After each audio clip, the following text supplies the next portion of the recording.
Hello नमस्ते good morning. 16 मई के big breaking news में आप सभी का बहुत बहुत स्वागत है। हर रोज़ की तरह हम आपको पहले कोरोना अपडेट बताते हैं, तो चलिए आज का कोरोना अपडेट जान लेते हैं। अभी तक अपने पूरे भारत देश में 84,000 के पार पहुंच चुका है कोरोना संक्रमणों की संख्या। वहीं बताऊं कि एक्टिव मामले 51,550 हैं। रिकवर होने वालों की संख्या 29,235 पहुंच चुकी है। वहीं डेथ रेट की बात कर लो तो डेथ रेट 2700 के पार पहुंचने वाला है। अब बढ़ते हैं खबर की ओर। चीन ने ऑस्ट्रेलिया के 4 रेड मील प्रोसेसिंग प्लांट पर प्रतिबंध लगा दिया है। ऑस्ट्रेलिया के कोरोना के फैलने में चीन की भूमिका जांच करने की मांग की थी। वहीं बताऊं कि ऐसे माना जा रहा था कि चीन ने बदले की कार्रवाई करते हुए फैसला किया कि वहीं चीनी विदेश मंत्रालय ने कहा है कि प्रतिबंध का कोरोना विवाद से कोई संबंध नहीं है। इन प्लांटों में स्वास्थ्य प्रमाण पत्र से जुड़े हुए नियमों का पालन नहीं किया जा रहा था। कोरोना संकट के बीच जब लोगों को खाने के लाले पड़े हुए हैं, तो इस बीच वाराणसी के चौक कोतवाली थाना इलाके में आशुतोष तिवारी का एक फ़ोटो वायरल हो रहा है, जिसमें कि मिठाइयाँ से घिरे हुए हैं और फूलों से सजे हुए गुलदस्ते भी नज़र आ रहे हैं। यह तस्वीर थानेदार की शादी की सालगिरह की है। वहीं मिठाई के डब्बे बनारस की एक नमी मिठाई की दुकान की है। एक तस्वीर को देखकर बनारसी कहने लगे कि सैया भाई कोतवाल तो डर काहे का। मांस बेच रहे 4 लोगों को पुलिस ने किया गिरफ्तार। एक निकला कोरोना पॉजिटिव। कानपुर के अनवरगंज में मांस बेच रहे 4 को पुलिस ने गिरफ्तार कर लिया है। इसमें से एक शख्स कोरोना पॉजिटिव निकल गया है, जिसके बाद चमनगंज थाने में तैनात सभी पुलिसकर्मी प्रभारी निरीक्षक के साथ सेल्फ क्वारंटाइन के लिए चले गए। इस सभी के नमूने के लिए रिपोर्ट का इंतजार किया जा रहा है। पुलिस के पॉजिटिव आरोपी को हैलट कोविड-19 हॉस्पिटल में भर्ती कराया। वहीं साथियों को अस्थायी जेल चौबेपुर भेज दिया गया है। ताइवान ने चीन की शर्त को ठुकराया, कहा जो है ही नहीं उसे कैसे मान लें। ताइवान ने वर्ल्ड हेल्थ ऑर्गेनाइजेशन में भाग लेने के लिए चीन की शर्त को ठुकराया। ताइवान ने WHO का हिस्सा नहीं है, लेकिन वे अगले हफ्ते होने वाले वर्ल्ड हेल्थ असेंबली में भाग लेना चाहता है। ऐसे में चीन ने ताइवान के सामने शर्त रखी कि अगर ताइवान मान ले कि वे चीन का हिस्सा है तो इस असेंबली में शामिल हो सकता है। ताइवान के स्वास्थ्य मंत्री ने कहा है कि जो सच है ही नहीं उसे कैसे हम मान लें। लॉकडाउन के बीच में कमी के कारण महाराष्ट्र में रोटी की तलाश में भोपाल आए ऑटो वाले घर की ओर जा रहे थे। वहीं कुछ ऑटो चालक भोपाल में रहने को मजबूर हैं। बिहार के एक ऑटो चालक ने कहा है कि जब जेब में एक रत्ती भी पैसा ना हो तो बताइए घर कैसे जा सकता हूँ। रेल से घर जाने का फार्म भरा था, सरपंच को रुपए भी दिए थे, लेकिन कुछ नहीं हुआ। अब खाली जेब हूँ, इसलिए रहने को मजबूर भी हूँ।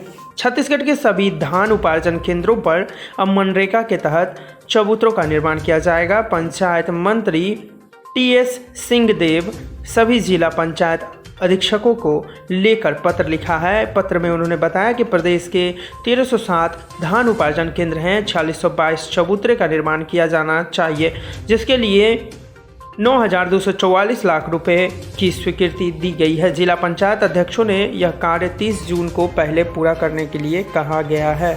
कोरोना की जंग में 7वीं की छात्रा ने दिए 70,000 रुपये। लोग कर रहे हैं सराहना। कोरोना वायरस की जंग के खिलाफ एक 7वीं की छात्रा ने कोविड-19 रिस्पॉन्ड फंड से वहीं 70,000 रुपये का दान दिया है। छात्रा ने इस प्रयास को लोग बहुत ज़्यादा सराह रहे हैं। अविशी शिमला के रामपुर राजकीय हाई स्कूल पलजारा में 7वीं कक्षा की छात्रा हैं। शुक्रवार को अविशी पुत्री जगदीश के उपमंडल जिलाधिकारी रामपुर नरेंद्र चौहान के माध्यम से मुख्यमंत्री को 70,000 रुपये की चेक भेंट की गई है। आखिर क्यों दुनिया में 10% लोग कोरोना वैक्सीन का कर रहे हैं विरोध। दुनिया में हर वैज्ञानिक कोरोना की वैक्सीन बनाने में जुटे हुए हैं, लेकिन अमेरिकी वेबसाइट के मुताबिक दुनिया में 10% लोग ऐसे भी हैं जो कोरोना वैक्सीन का विरोध कर रहे हैं।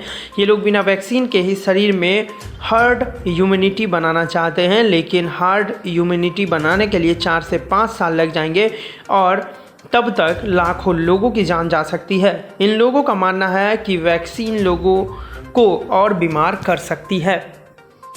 इंग्लैंड के पूर्व कप्तान डेविड गॉवर ने का कहना है कि सौरव गांगुली के इंटरनेशनल क्रिकेट काउंसिल (आईसीसी) का नेतृत्व करने की क्षमता है। उन्होंने भारतीय क्रिकेट बोर्ड के अध्यक्ष रूप में खुद को साबित कर दिया है, जो बहुत कठिन काम।